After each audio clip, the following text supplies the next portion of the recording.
ओम शांति। आज के बाबा के 12 तारीख के महावाक्य हैं। बाबा ने हम बच्चों को बताया कि बच्चे, तुम भविष्य में देवी देवता बनने वाले हो। तो जो देवी देवता बनने वाले हैं तो उन बच्चों के अंदर दिव्य गुण भी ज़रूर होने चाहिए। तो इसलिए बाबा हम बच्चों को रोज़ाना मुरलियों में अटेंशन दिलाते हैं कि बच्चे, तुम कभी किसी को दुख नहीं देख सकते, क्योंकि तुम देवता बनने वाली आत्मा हो, तुम दाता के बच्चे हो। बाबा कहते हैं, बच्चे, तुम्हारे मुख से कभी भी कड़वे शब्द नहीं निकलने चाहिए। हमेशा सबको सुख देना है, कभी भी किसी को दुख नहीं देना।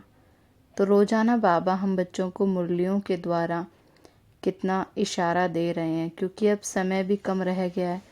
तो हम बच्चों को अपनी छोटी छोटी कमी कमज़ोरियों को चेक करना है और उनको चेंज करना है। तो सुनते हैं आज के बाबा के महावाक्य। बाबा ने कहा, मीठे बच्चे, तुम दुख हरता सुख करता बाप के बच्चे हो। मीठे बच्चे, तुम दुख हरता सुख करता बाप के बच्चे हो। तुम्हें मनसा वाचा कर्मणा किसी को भी दुख नहीं देना है।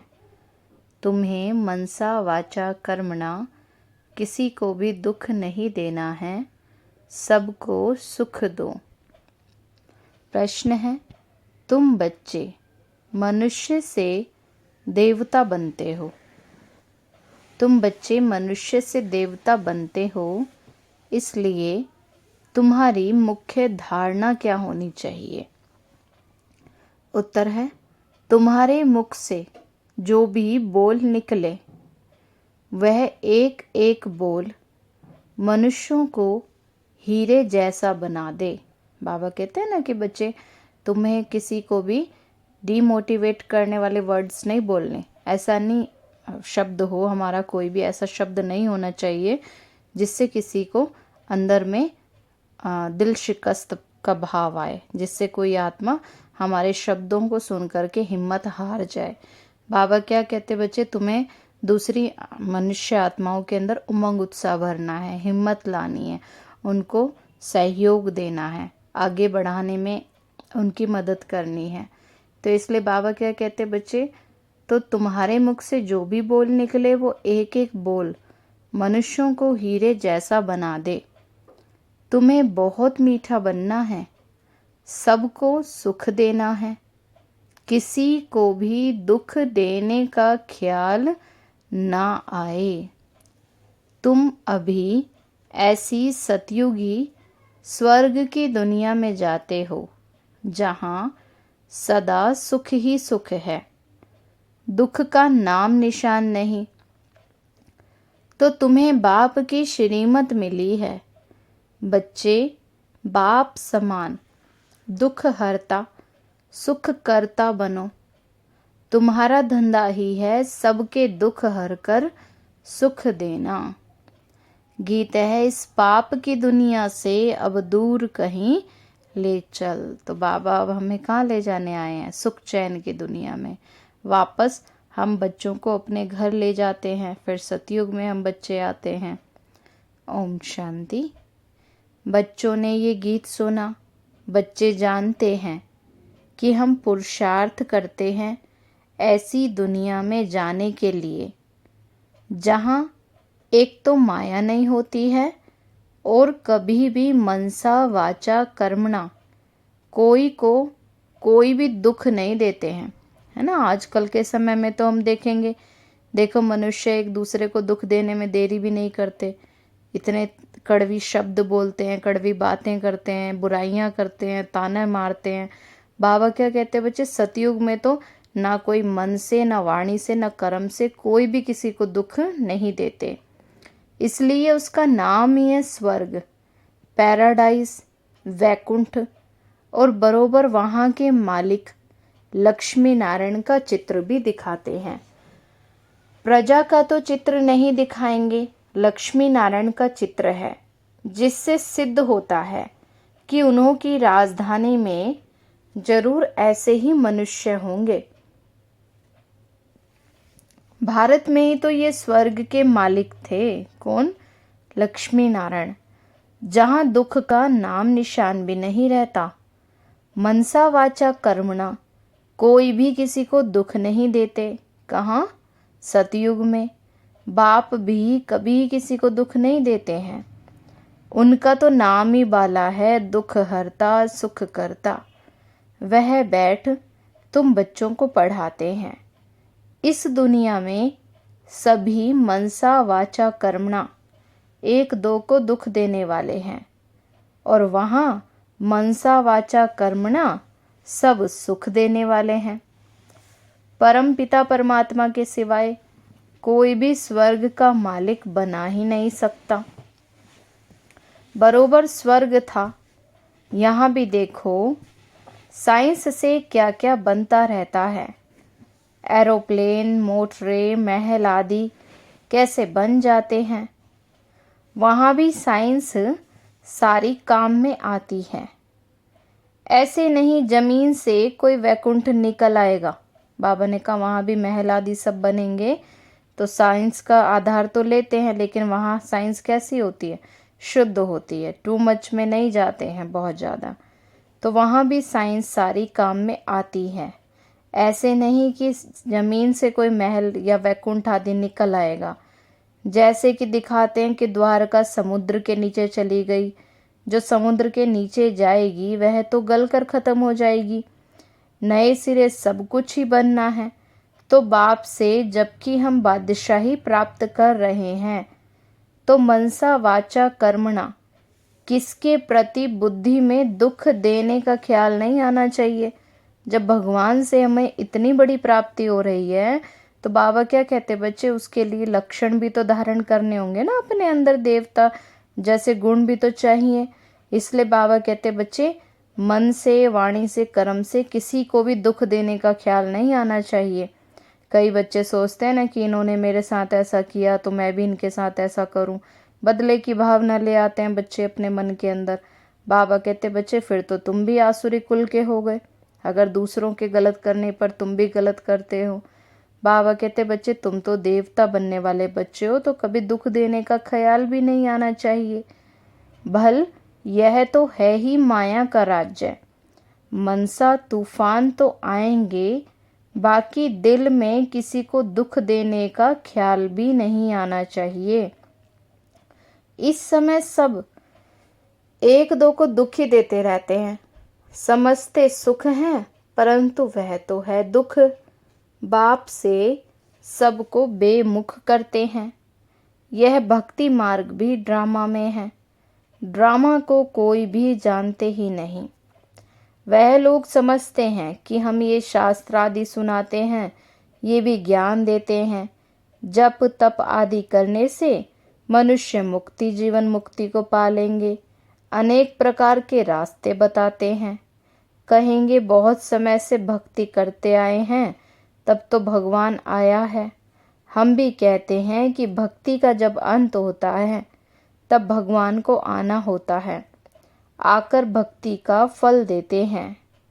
तो वह सब भक्ति की लाइन में चले जाते हैं। इसको तो ज्ञान कहा जाता है। बाबा कहते बच्चे ये तो इस समय हमें बाबा से क्या मिल रहा है? ज्ञान मिल रहा है। बाकी मनुष्य तो सब किस में खड़े हैं? भक्ति की लाइन में। उसको ज्ञान तो नहीं कहेंगे। शास्त्रों के ज्ञान से सद्गति नहीं होती है। शास्त्र तो किसके लिखे हुए हैं? मनुष्यों के लिखे हुए हैं। शास्त्रों के ज्ञान से सद्गति नहीं होती। सृष्टि के आदि मध्यांत का ज्ञान तो उन्हों को है ही नहीं, है ना। कैसे सृष्टि का चक्र फिरता है, कैसे कैसे युग बदलते हैं, कितने युग में किस युग में कितने हमारे जन्म होते हैं, मनुष्यों को पता ही नहीं है। ये तो तुम जानते हो। प्राचीन ज्ञान और योग से ही भारत स्वर्ग बना था, सो जरूर भगवान ही तो सिखलाएगा ना। मनुष्य तो राजयोग सिखला ना सके। भगवान ने जो सहज राजयोग सिखलाया, उनका बाद में शास्त्र बनाया है। यहाँ तो भगवान खुद बैठ नॉलेज समझाते हैं। गीता में सिर्फ एक भूल की है, जो नाम बदली कर दिया है और समय भी दूसरा लिख दिया है है ना, संगम युग के बजाय द्वापर युग लिख दिया है। तुम जानते हो अभी भगवान हमको ज्ञान और राजयोग सिखला रहे हैं। सृष्टि के आदि मध्य अंत का ज्ञान और कोई शास्त्र में नहीं है। कल्प की आयु भी लंबी चौड़ी कर दी है। मनुष्य तो वही शास्त्र पढ़ते रहते हैं। बाप ने समझाया है, ये सृष्टि रूपी झाड़ है। झाड़ में पहले थोड़े पत्ते फिर बढ़ते जाते हैं। भिन्न भिन्न धर्म के पत्ते दिखाए जाते हैं। वास्तव में जो भी वेद शास्त्र हैं वह सब भगवत गीता के पत्ते हैं, अर्थात उनसे निकले हुए सब शास्त्र हैं। क्योंकि मुख्य क्या है, गीता है ना, जिसको भक्ति में भी देखो सर्वशास्त्रमयी शिरोमणि कहते हैं। तो वास्तव में सच्चा गीता ज्ञान तो इस समय ही हम बच्चों को बाबा दे रहे हैं, बाद में फिर इसको शास्त्र रूप में कन्वर्टेड कर देते हैं। तुम देखते हो ना, बरोबर अभी नए झाड़ की स्थापना होती है। तूफान आदि में कोई तो झट मुरझा जाते हैं और गिर पड़ते हैं। जैसे झाड़ में भी होता है ना, कुछ पत्ते होते हैं जो पुराने होते कमज़ोर होते हैं, वो गिर पड़ते हैं तूफान आने से। तो ऐसे ही कई बच्चे बाबा की हाथ माना छोड़ देते हैं। थोड़ी सी कोई परीक्षा आती है, परीक्षा में फेल हो जाते हैं। तुम जानते हो अभी हमारे दैवी झाड़ का फाउंडेशन लग रहा है, और जो धर्म स्थापक हैं वह तो यह नहीं जानते कि हम क्रिश्चियन धर्म का अथवा फलाने धर्म का फाउंडेशन लगाते हैं। पीछे समझ में आता है कि फलाने ने ये फाउंडेशन लगाया। शुरू में तो नहीं उनको पता होता, वो तो धीरे धीरे करते धर्म बढ़ता जाता है। बाद में फिर कहते हैं कि हमारा धर्म स्थापक ये है। अब यह तो कांटों को फूल बनाना है। बाबा कहते हैं यहाँ तो इस समय शिव बाबा क्या कर रहे हैं, एक एक बच्चे को ढूंढ ढूंढ करके निकालते हैं। जो बच्चों के अंदर बहुत अवगुण आ गए, कांटे जैसे बन गए थे, अब उनको बाबा क्या बनाते हैं, फूल बनाते हैं। तुम जानते हो हमको तो देवता बनना है, सबको सुख देना है, किसको दुख देने का ख्याल भी नहीं आना चाहिए। एक एक अक्षर मुख से ऐसा निकले जो मनुष्यों को हीरे जैसा बना दे। बाबा कहते तुम्हारे शब्द भी इतने पावरफुल होने चाहिए कि मनुष्यों को महसूसता हो, रियलाइजेशन हो परिवर्तन होने की। किसी को भी कड़वे शब्द और दुख देने वाले शब्द ना बोलें। बाप भी हमको ज्ञान सुनाते हैं, जिसको धारण करते करते हम हीरे जैसा बन जाते हैं। वास्तव में टीचर किसको दुख क्यों देवे, वह तो पढ़ाते हैं। हाँ, समझाया जाता है। अच्छी रीति नहीं पढ़ेंगे तो 21 जन्म के लिए घाटा पड़ जाएगा। 21 जन्मों के लिए अब ही तो पुरुषार्थ करना है। बाप मिला है जिसको ही भक्ति मार्ग में याद करते थे, हे भगवान कह पुकारते थे। साधु संत आदि सब याद करते हैं। भगवान तो एक है, परंतु वह कौन है यह नहीं जानते। श्री कृष्ण तो सतयुग में प्रिंस था, उनको तो ऐसे कोई नहीं कहेंगे कि वह सर्व का दुख हरता सुख करता है। वही श्री कृष्ण की आत्मा जो सुख में थी अब दुख में है। भगवान के लिए ऐसे नहीं कहेंगे ना, भगवान तो कोई जन्म मरण के चक्र में आते नहीं। श्री कृष्ण तो जन्म मरण के चक्र में आते हैं। परमात्मा को तो क्या कहते कि वह तो दुख सुख से न्यारा है, उनको मनुष्य का तन है नहीं। बाप जो धर्म स्थापन करते हैं वहाँ तो सुख ही सुख होता है, तभी तो गाया जाता है दुख हरता सुख करता। तुम जानते हो हम रावण के राज्य में आधा कल्प दुखी थे। अल्पकाल का सुख रहता है, बाकी तो दुख ही दुख है ना। बाबा कहते इस समय तो मनुष्यों को सुख तो टेम्पररी है, बाकी तो चारों तरफ क्या है, दुख ही दुख है। जिसको सन्यासी लोग कागविष्टा समान सुख कहते हैं, क्योंकि विकार से पैदा होते हैं ना। लेकिन कोई पवित्र प्रवृत्ति मार्ग भी होगा जहाँ कोई भी विकार नहीं होगा। बरोबर वह सतयुग में था ना, उसका नाम ही है स्वर्ग। वह है पवित्र मार्ग स्वर्ग। फिर पतित बनते हैं तो उनको कहा जाता है नर्क। भ्रष्टाचारी मार्ग। तो ये दुख सुख का खेल बना हुआ है। मनुष्यों को अभी अभी सुख, अभी अभी दुख। उनको ये मालूम ही नहीं है कि स्वर्ग में तो सदा सुख होता है, दुख का नाम निशान भी नहीं रहता। और यहाँ फिर कलयुग में क्या होता, यहाँ फिर सुख का नाम निशान भी नहीं है। सुख तो क्या है, टेम्पररी है। विकार में जाना ये तो दुख ही है ना। तभी तो सन्यासी भी सन्यास करते हैं, परंतु वह है निर्वर्ती मार्ग। सतयुग में तो प्रवर्ती मार्ग था, वह था शिवालय। देवी देवताएं लक्ष्मी नारायण आदि के जड़ चित्र मंदिरों में भी कैसे ताज व तख्त से सजे हुए हैं।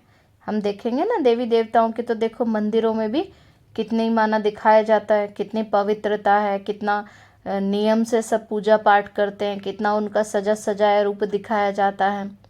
भारत ही है ना जिसमें राजा रानी दैवी संप्रदाय थे, और कोई धर्म में ऐसे नहीं है। बल राजाएं तो हुए हैं, परंतु डबल ताज नहीं है। डबल ताज तो कब होता है, केवल सतयुग त्रेता में। सतयुग में शुरू से ही राजाई चलती है। आदि सनातन डबल सिरताज देवी देवता धर्म था। वह धर्म कैसे स्थापन हुआ, ये सब बातें तुम बच्चे ही जानते हो। शिव बाबा की मत से तुम दुख हरता सुख करता बनते हो। तुम्हारा धंधा ही ये है, सबके दुख हरकर सुख देना। अगर तुम भी किसी को दुख देंगे तो कौन कहेगा कि ये दुख हरता सुख करता की संतान है। पहले मनसा में ख्यालात आते हैं, फिर एक्ट में आते हैं। अब तुम बच्चों को तो अति मीठा बनना है। बाबा कहते बच्चे तुम्हें तो मन में भी कभी किसी के लिए नेगेटिव भाव नहीं आने देना चाहिए अपने मन में। बाबा कहते बच्चे तुम बच्चों को अति मीठा बनना है। भगवान पढ़ाते हैं, तो जब तक चलन तुम्हारी दैवी नहीं होगी तो मनुष्य तुम पर विश्वास कैसे करेंगे। गीता में भी लिखा है, भगवानोवाच, मैं तुमको नर से नारायण बनाता हूँ। भगवान जरूर संगम पर होगा। भगवानोवाच है, मैं तुमको राजयोग सिखाता हूँ, तो जरूर पुरानी दुनिया का विनाश भी हुआ होगा। यह काम कोई कृष्ण का नहीं है। त्रिमूर्ति दिखाते हैं, परंतु शिव को उड़ा दिया है। त्रिमूर्ति के चित्र में केवल किसको दिखा दिया, ब्रह्मा विष्णु शंकर को दिखा दिया। फिर कहते हैं ब्रह्मा को तो 3 मुख होते हैं, ये एक मुख वाला ब्रह्मा कहाँ से आया, है ना। फिर देखते हैं, सोचते हैं कि ये इनको ब्रह्मा बाबा क्यों कहते हैं। अब मनुष्यों को 3 मुख कैसे होंगे। बाप कहते हैं तुम तो मेरे समझो सयाने बच्चे हो ना। बाबा कहते हैं ज्ञान में तो अर्थ बताया जाता है हर बात का, कि चारों तरफ मुख दिखाने का मतलब क्या है कि विश्व के चारों कोण में ये ज्ञान फैलाया। अब सच में कोई प्रैक्टिकल में किसी मनुष्य के 4 सर या 3 सर थोड़े ना आ जाएंगे। इसलिए बाबा कहते तुम मेरे समझो सयाने बच्चे हो, तुम ही विश्व पर राज्य करते थे। अब बाबा तुमको देही अभिमानी बना रहे हैं। अब अपने को आत्मा समझो। मुक्ति धाम में सबको अशरीरी बनाए भेज देते हैं। बाबा कहते इस समय हम बच्चे अशरीरी बनते हैं, फिर अपने घर में शांति धाम में चले जाएंगे। यहाँ आकर तुमने ये शरीर धारण किया है। शरीर धारण करते करते तुमको देह अभिमान ही पक्का हो गया है। अब तुम अपने को आत्मा समझो। अब बाबा कहते अपनी वास्तविक पहचान को याद रखो। तुम आत्मा ने 84 जन्मों का पाठ बचाया है, अब ये अंतिम जन्म है, तो ऐसे ऐसे अपने साथ बातें करो। बाप कहते हैं अभी तुम देही अभिमानी बनो, वापस लौटना है ना, फिर तुम स्वर्ग में आएंगे। अभी तुम मेरे द्वारा स्वर्ग की बादशाही लेने की मेहनत कर रहे हो। बाप को तुम भूल जाते हो तो खुशी का पारा नहीं चढ़ता है। शास्त्रों में तो कितनी भारी भूल कर दी है, शिव बाबा को ही उड़ा दिया है। पूजा करते भी कह देते हैं कि नाम रूप से न्यारा है। अरे तब पूजा किसकी करते हो, याद किसको करते हो? अगर परमात्मा का कोई नाम भी नहीं है, रूप भी नहीं है, तो फिर किसको याद करते हो, किसकी पूजा करते हो? कहते भी हो कि आत्मा भ्रकुटी के बीच में रहती है, परंतु आत्मा किसकी संतान है यह नहीं जानते। मैं आत्मा भ्रकुटी के बीच में रह इस शरीर द्वारा पाठ बजाता हूँ, इस पुतले को नचाता हूँ। कठपुतलियों का डांस होता है ना, वह दूसरे आदमी बैठ डांस कराते हैं। बाबा कहते बच्चे तुम्हें भी यही समझना है कि शरीर के द्वारा हम कर्म करने वाली आत्मा है। तो पहले पहले तो देही अभिमानी बनना है और बाप जो कुछ समझाते हैं उसको धारण करना है।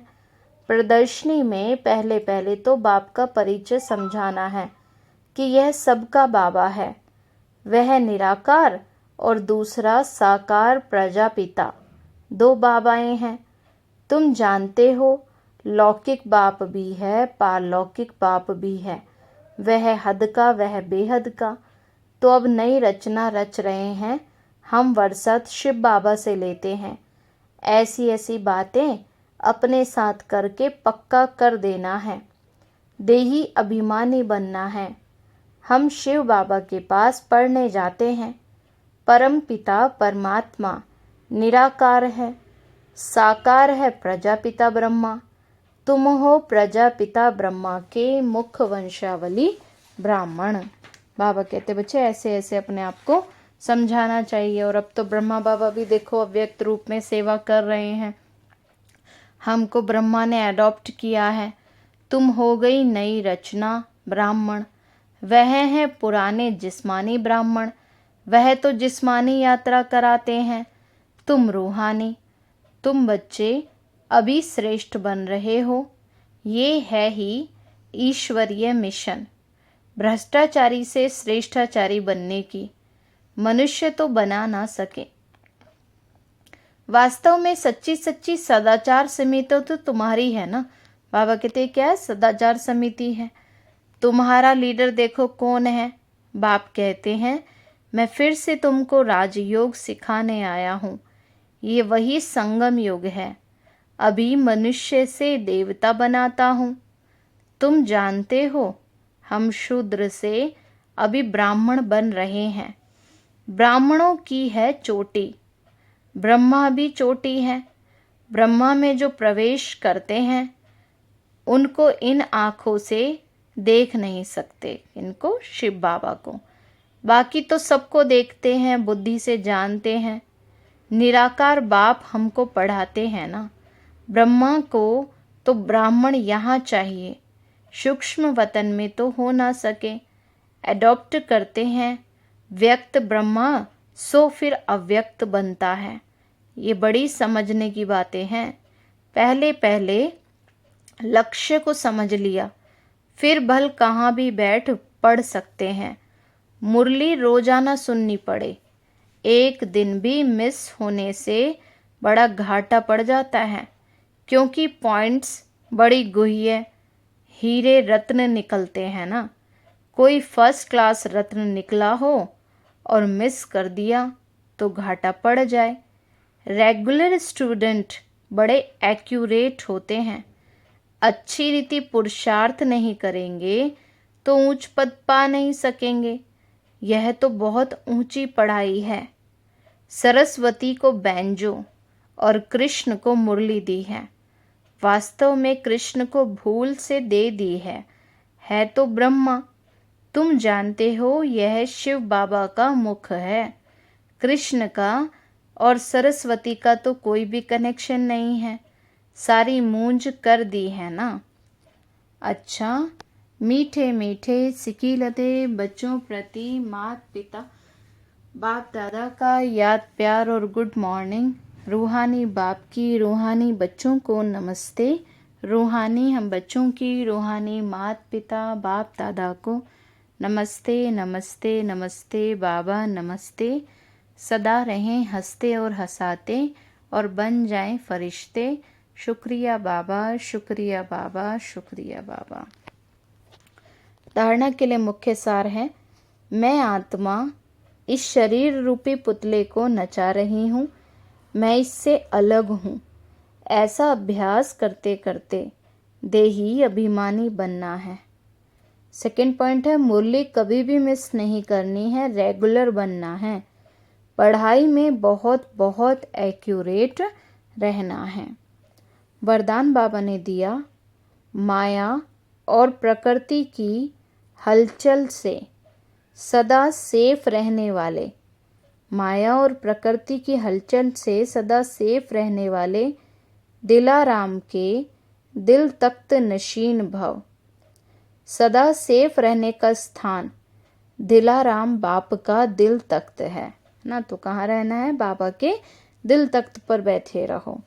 सदा इसी स्मृति में रहो कि हमारा ही ये श्रेष्ठ भाग्य है जो भगवान के दिल तख्त नशीन बन गए। जो परमात्मा दिल में समाया हुआ अथवा दिल तख्त नशीन है, वह सदा ही सेफ है। माया व प्रकृति के तूफान उसे हिला ही नहीं सकते। तो ऐसे अचल रहने वालों का ही यादगार अचल घर है, चंचल घर नहीं। इसलिए स्मृति रहे कि हम अनेक बार अचल बने हैं और अभी भी अचल हैं। स्लोगन बाबा ने दिया, ज्ञान स्वरूप प्रेम स्वरूप बनना ही शिक्षाओं को स्वरूप में लाना है। शिक्षाओं को हम बाबा की प्रैक्टिकल स्वरूप में ला रहे हैं, तो उसकी निशानी क्या होगी कि वो बच्चे ज्ञान स्वरूप होंगे और प्रेम स्वरूप होंगे। अच्छा, ओम शांति, ओम शांति, ओम शांति।